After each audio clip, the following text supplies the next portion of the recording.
Hello there, this is Swift, bringing you another game of Dawn of War 2 Elite from Estia Province. On the blue team, we have Trojan playing as this very yellow Ork warboss. We have Banshee Fan playing as the XV8 Crisis Commander, and Slow Jira playing as the Mech Boy. On the red team, we have I Am Very Cringe playing as a Plague Champion, who appears to be using the Cogs of Vashtor Elite scheme. How lovely. Then we have Freud Neiman, or is it Nyman? Playing as this Ethereal. And finally Will, playing as the Lord Commissar. This is from Salty's 3v3 tournament recently on the Tau 3.0 patch.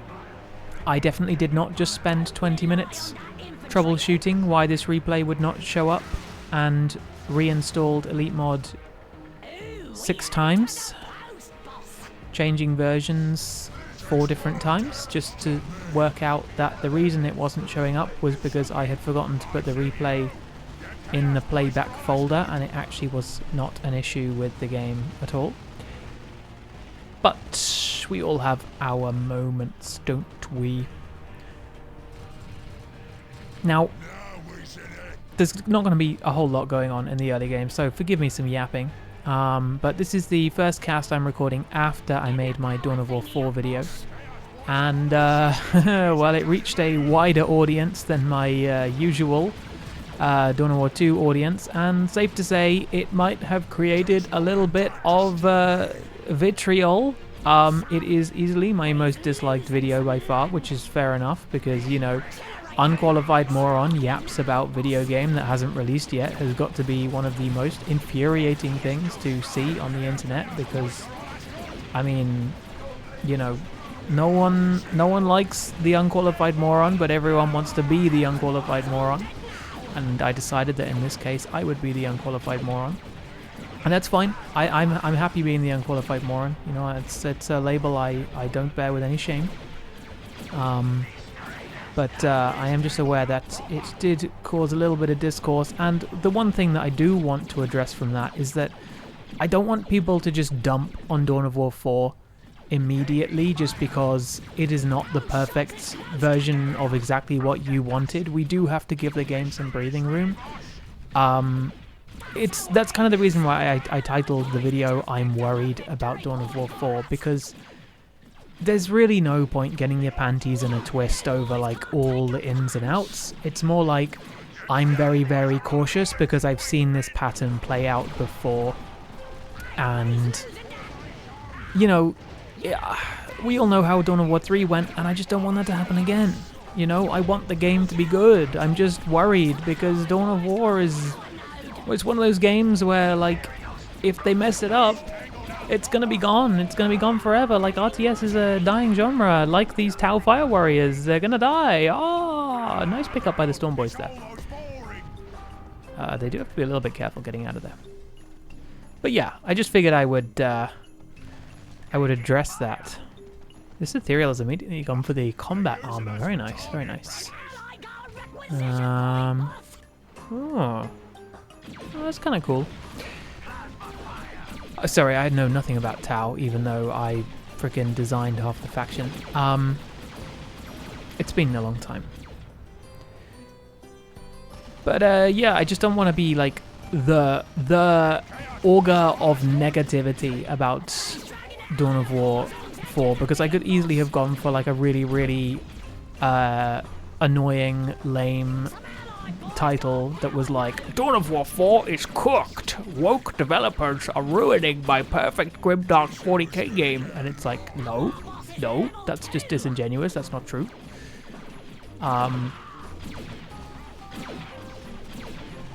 But you know, let's try to just keep a cool head. Keep a cool head.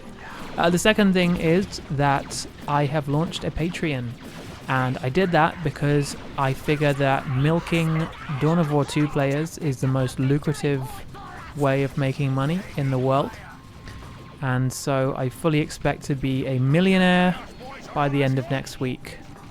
and maybe half a millionaire at the low estimate.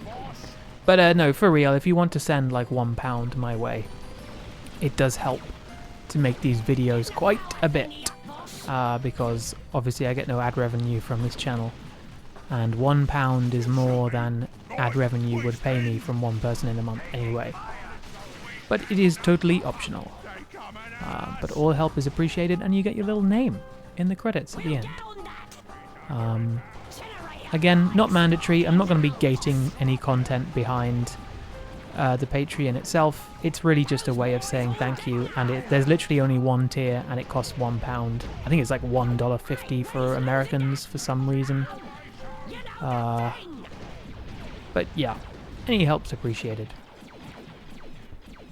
Now, shall we talk about some Dawn of War 2, given that that is the game in front of us right now, and that is the game that will still be here, because let's not pretend like Dawn of War 2 is going anywhere. These Storm Boys are going somewhere, but that might be to the grave, because they are dead. Those heretics getting a nice pickup there on them. And it's kind of an interesting lineup. We've got 2 Orcs and a Tau versus Chaos, Imperial Guard, and Tau. That is kind of intriguing. I don't know how that's going to turn out, because what is this buff? What is this? Equalizers? That's not equalizers. No, it's not, because equalizers to something else. I think it was some kind of ethereal invocation. I am not up to speed with what the ethereal does, because a lot of that has changed. Ooh, really nice pickup though. This Trojan is getting absolutely destroyed this game. I mean, Trojans lost what?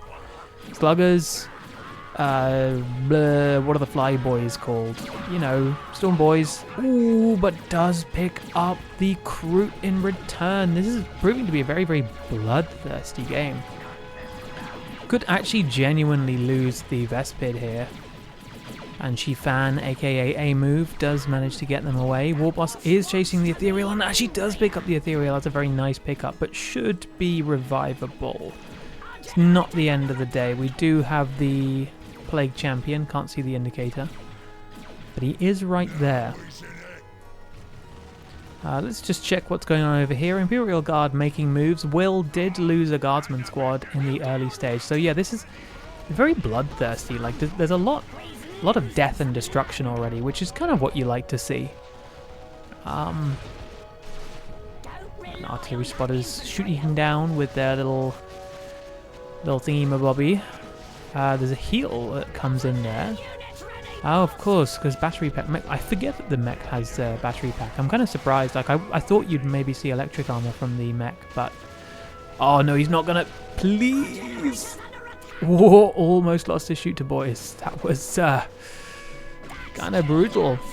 Kind of brutal. This Warboss is absolutely tearing it up with that bang bang. I love how Trojan has basically gone, well, you know what? I can't keep any of my units alive, so I might as well just invest everything in my Warboss. And fair play to the Warboss, because they are making it work.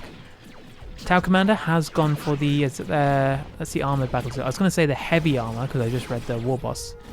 Nice stomp there from the Warboss should ensure that the Warboss escapes. What I really like about the Tau Commander is when the Commander gets upgrades, it is very easy to see like which upgrade the Commander's got because of how their helmet changes. It is one of the nice things from Last Stand. It gave so many nice armor options for the Commander. Kind of intrigued we're not seeing anything like an air-bursting fragmentation launcher from the Crisis Commander, given that Estia Province is a map known for some serious shot blockers that can be exploited.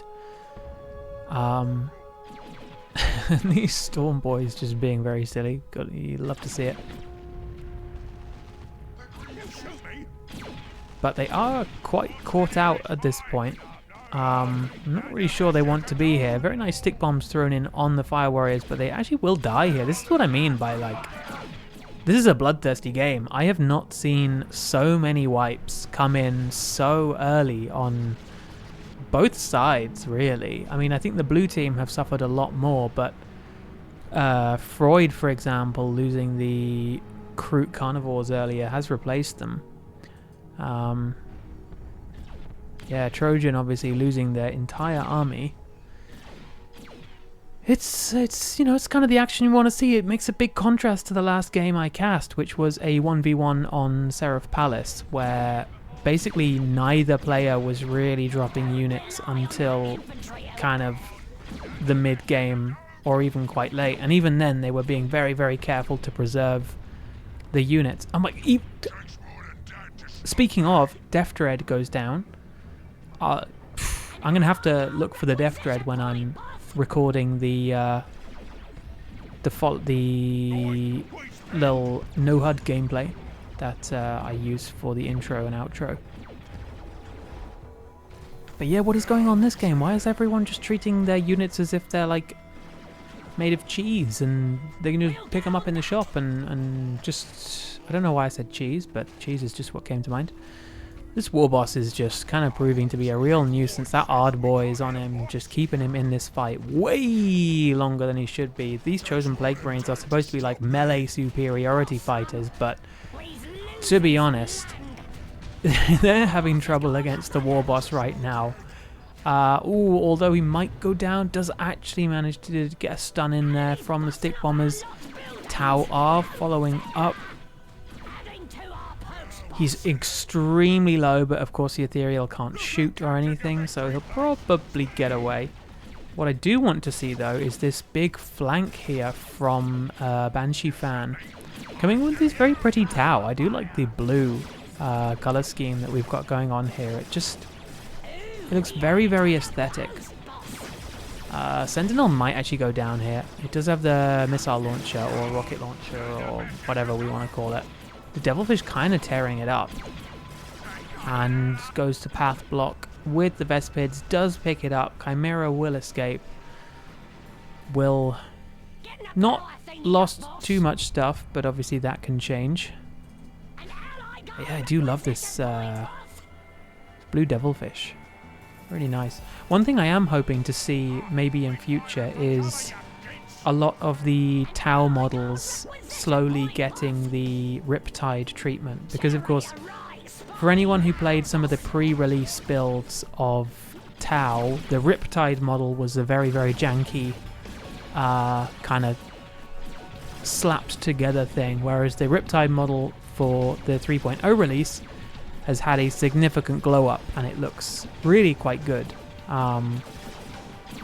So maybe over time we'll start to see the Dawn of War 1 models phased out with some custom models, but I do understand that obviously, you know, it's not as easy as, oh, there will just be models. You have to get the right people to work on them, and, you know, believe me, as someone who has worked on the Elite Mod team, not in any modeling capacity, but, you know, I've been down in the trenches, so to speak.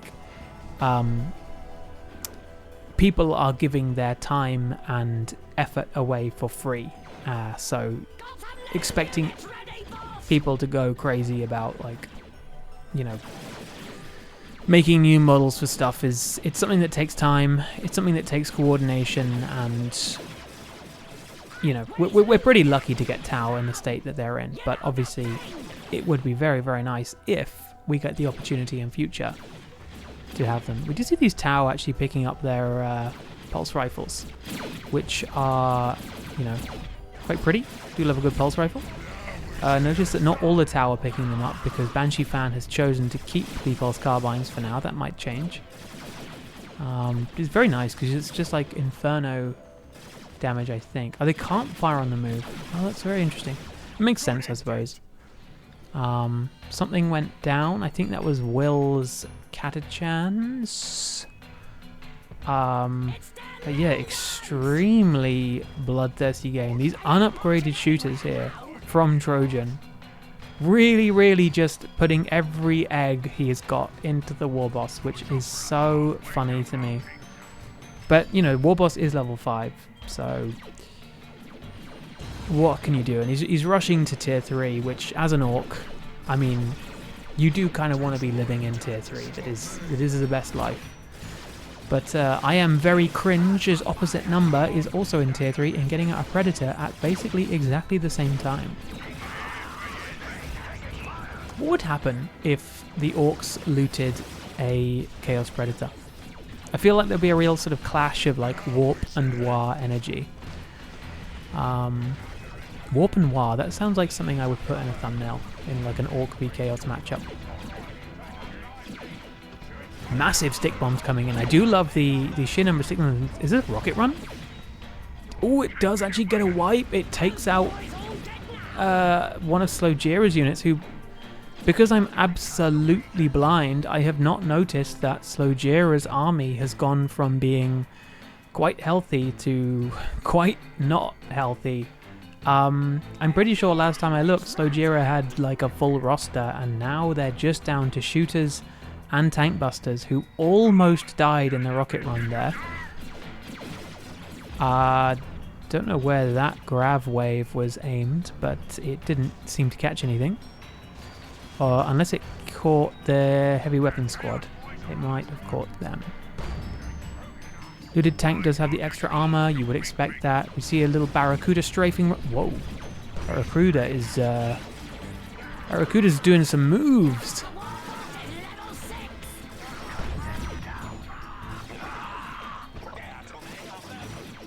This Commissar is... Oh, okay. This Commissar actually might be on maneuvers here because the Commissar just like messed up the pathing of the Devilfish. So that's pretty neat. Did that las cannon just misfire into the rear of the Chaos Predator, or am I hallucinating? Swift GPT would never hallucinate. Got some Greatork Riders. That's the one. That's the one. Very, very spammable heavy infantry for the tower. And we see everyone's in tier 3 now. And there's still a lot of VPs to play for. 297 to 362. So this could be quite a long game. I mean, this is from the finals of Salty's event. So, you know, this is going to be some successful teams fighting it out for the title. I don't believe it's best of 3. I think it's best of 1. Could be wrong. It might be best of 3. But this is just one game that I'm casting today. And it's kind of hard to say really what's going to happen because everyone just keeps using Losing units left, right and center. That's a very, very brave jump there from the Vespid. I'm not sure I would do that myself. I know they want the suppression, but like there's kind of better ways of getting that. Nice big boom shot there from the looted tank into the stick bombs. Actually some really beautiful coordination here going on from Trojan. But it isn't quite enough to secure the field. They are backing up right now. If they can just sort of capitalize on that together, that'll be pretty big. Uh-oh, Predators turned up, Mark of Khorne. It's going to be quite threatening to that Orc looted tank. And these Greatork Riders are just like absolutely sustainable. I mean, their health regen is kind of crazy. I forget what kind of passive abilities they have, but they are kind of a pretty nutty unit, really. Like they're fairly cheap, affordable heavy infantry. And obviously, because Tau can't get more than one Crisis Battlesuit squad, you'll kind of see them start getting 1 or 2 Greatork Rider squads in tier 3. Commissar just kind of doing his thing. It's weird because he's got stubbornness, but like he's got stubbornness. But I have never seen this Commissar fighting with his troops. So the stubbornness is like not doing anything. Oh, we actually have the Tau nuke going into the blue blob over here. Which I genuinely confused. Who? I'm gonna assume that was Freud's Tau nuke that came down because it was on top of the blue stuff, but it kind of seemed like they didn't really know where to put it. Commanders are actually going to pick up the kill on the Predator. That's kind of massive. Warboss is trying to go to intercept these heretics. Doesn't really do a lot, but these Chaos Terminators are called down. And actually, I was going to say they're going to pose a bit of a problem for the Warboss, but no, these Chaos Terminators might immediately lose a model here. That's kind of not really what you want to see. Another... Okay, yeah, it can't have been Banshees because Banshee keeps using the Barracuda strafing run. Warboss will go down, but, you know, level 7 Warboss at this point. It's pretty beefy. Probably about time to get the Power Claw up and running. But these Crew Carnivores have been kind of useful for Freud. Like, level 2, not too bad. Boosted by the invocations from the Ethereal, who is level 5. Like, that's nothing to be sniffed at. I mean, the Ethereal's hardly a combat powerhouse, but, you know, he is still a force to be reckoned with all those buffs. And we do see the Riptide here. This is what I mean. Like, the old Riptide model was really, really janky, but this model is... I don't remember who made it, but it is incredibly pretty, incredibly tabletop accurate. You'd love to see it. These Crew Carnivores do have to be careful. I like how it uses the Ork indicator for the the abilities, though. Ooh, nice little shot there from the Riptide. These Knobs versus Krutox Riders. The Krutox Riders do not want to be here. I do not know what they're doing. Those are double Knobs with Bang Bang Hammers. This is like the worst place you could be. Heavy Weapon Squad is snaring the Riptide. It's kind of quite scary for the Riptide. We'll be taking a small amount of damage from these stick bombs. I say small, they lose 2/3 of their health, but you know what I mean. Ooh, actually, they could go down. If they're not careful, Will's gonna lose them? No, it's gonna be okay. We do see double... Well, we see double Knobs from Sojira. We see Trojan going for the double Commandos. And they are kind of tearing apart these Chosen Plague Marines, who... I'm not really sure that Cringe has got the most out of these Chosen Plague Marines. I kind of appreciate what Cringe was thinking. You know, they were probably like, hey, look, I'm playing as a Plague Champion. I've got to deal with all of this melee from the War Boss. I'll get some Chosen Plague Marines. But as it turns out, not the best. And actually, we do see Will's Lehman Russ going down there, which is kind of a huge pickup. Riptide just choosing to fire through the wall because I guess the Riptide ignores physics, because that's normal. Do actually have to be careful though, because the Riptide can be snared here.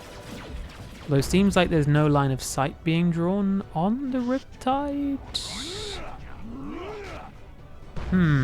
Very curious. Blue team being incredibly aggressive right now with a triple cap. We see this Warboss once again causing so many issues outside the Tau base, and that now I'm angry, just keeping him in the fight all the time. Krutox Riders probably will escape, but the Riptide desperately needs to get back to base to heal. Seems like the blue team may have slightly overextended here. Just keeping the Riptide in the fight, actually. Its health regen is not too bad, all things considered. It looks like it's probably got about like 3 HP per second or something, so it's not awful. Is that another Barracuda strafing run? That may finish off... No, they should be fine. Yeah, they should be fine. It was very, very close.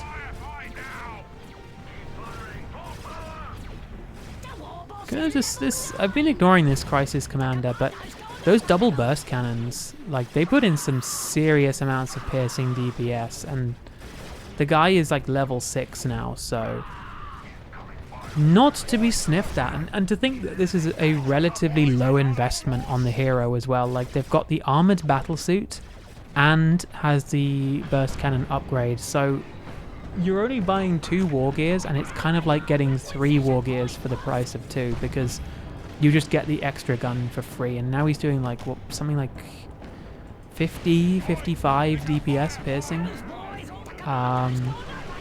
Which, you know, we're tier 3 now, so it's not like crazy damage, but considering how early on you can get that, it's pretty impressive. compared to most piercing weapons on heroes.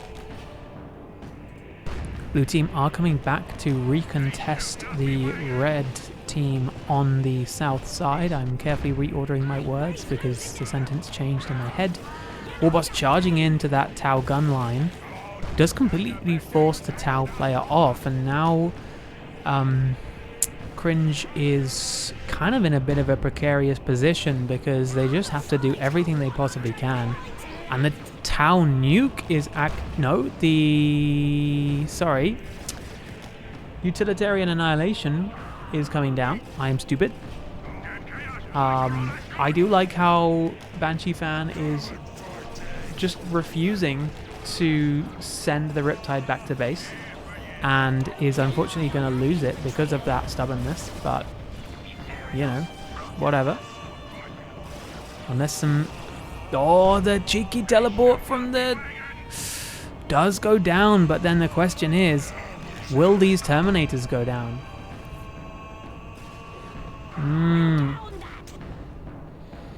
Ooh, nice little pickup there on one of Banshee Fan's... Oh, that was so... that was brutal. Okay, wow, red team might be in a position to maybe turn this one around. I do love that. The Chaos Terminators being pursued by the looted tank turn around for 1 second to just sort of shoot it and blow it up as if to be like, yep, we know your deal. Oh, love the Daka into rocks on Cringe's army. Okay, as soon as I said the red team might be able to turn it around, I may have cursed them. Even though this is a replay, I may have cursed them. But it's not looking too good for the red team now. Blue team are backing off the natural VP, but they have bled so many VPs. I'm not entirely sure how they're going to come back from this. Especially not without Warboss holding down the lower side. Like, that is kind of brutal. Battle Wagon has got to be one of the most whimsical units. In fact, it has got to be the most whimsical unit in this game. Like, if you're going for like whimsy points in Dawn of War 2, just buy a Battle Wagon, because Battle Wagon is basically just like the magic carpet of Dawn of War 2. And if you don't know what I mean by that, your brain is not melting, your brain is not cooked. Because if you get the magic carpet reference, then I'm sorry, but you are cooked. Join us. There are literally dozens of us. These Tau Crisis 6 deciding they probably don't want to be in that fight. But they do have their missile launchers, which I believe are anti-everything. Missile DPS, which I think is something along the lines of autocannon DPS. So they're basically just like anti-everything. Oh no, are they? Missile DPS, I think their accuracy versus infantry is lower than autocannons. And with me yammering about missile DPS and autocannon DPS, the blue team do close it out. We see that the momentum that they started gathering at the start of the game was just a little bit too much for the red team, and the red team did try to come back. We see a Baneblade and a Riptide coming out right at the end, but it was just way too late, and with another Riptide coming out for Banshee Fan and the Battle Wagon for Trojan, I'm not sure that even if the super units had hit the field, it would really have made much of a difference for the red team at all. So many dead commanders at the end of the game. In fact, it's only the XV8 and the mech that are even left standing. And that's what happens in 3v3. It is utter carnage.